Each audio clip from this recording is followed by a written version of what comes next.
Benny Hill's colorful creations included the useless inventor Fred Scuttle and drunken TV newsreader Reginald Boozenquet. His shows were regularly watched by more than 20 million people who adored his mix of surreal wordplay and slapstick visuals gags. The Benny Hill Show was the second highest ratings comedy of the 1970s after To The Manor Born. Only World Cup finals, Princess Anne's wedding and Miss World attracted more viewers during that decade. The British Film Institute's league table of the greatest British comedians of the 20th century puts Hill third behind Charlie Chaplin and Cumbrian-born Stan Laurel, and ahead of Eric Morecambe and Tony Hancock. Yet for more than 2 decades Hill was effectively cancelled, after younger, alternative comedians branded his show sexist, some even blaming him for a statistical rise in rapes. He was also accused of racism for mocking foreigners, a long-standing feature of all British comedy. Surreal. Some of his sketches do indeed make uncomfortable viewing today, yet Hill is enjoying a posthumous revival. Author D.J. Thomas wrote that the comedy was without malice, and inclusive rather than exclusionist. Hill wanted you to laugh with him, not at somebody else. Its inventive weirdness, describing a Persian epic poem as the rubber yacht of Jaime Cohen, matched anything by Monty Python. He was born Alfred Hawthorne Hill in Southampton, the son of a surgical appliances salesman and the grandson of a circus clown. You couldn't make it up. He worked as a Woolworths sales assistant, a milkman, a band drummer and a swing bridge operator before he was called up to serve in the Second World War as a mechanic and truck driver. Hill saw action after the Normandy landings and by the end of the war was performing in the Combined Services Entertainment Division, where he got the stage bug and then changed his name to Benny, in homage to the American stand-up Jack Benny.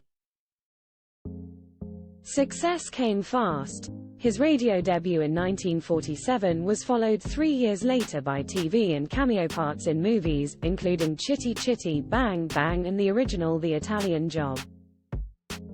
He spoofed the Beatles and his comic song Ernie, the fastest milkman in the West, was a chart topper that David Cameron would later choose as one of his Desert Island discs. But it was his variety sketch show which made him a huge star. Its format was music hall for the TV age, cheeky spoofs of pop hits, blatant innuendos, slapstick, well-written comic monologues, tongue-in-cheek adverts, Hollywood parodies and a cast of bizarre characters of both sexes, usually played by himself. Each episode normally ended with his character chasing a bevy of semi-clad women, speeded up into his well-known signature tune, until they turned on him. Hill remained with the BBC for most of the 1960s before moving to ITV stations which had less of an auntie mentality. He wrote most of the sketches himself with occasional help from non-credited scriptwriters. By 1977 his one-hour specials were laden with industry awards and Thames TV sold it to more than 70 countries across the globe. His celebrity fans included film stars Michael Caine, Mickey Rooney and Burt Reynolds. Hill never owned his own home, preferring to rent in London's Queen's Gate, Teddington and, briefly, his home city of Southampton. He bought cheap food in supermarkets, walked miles instead of taking taxis and patched his own clothes. Not trusting banks, he insisted on cash payments which he stored in plastic bags. He was a millionaire who never enjoyed spending his own money except on holidays in France, which he adored.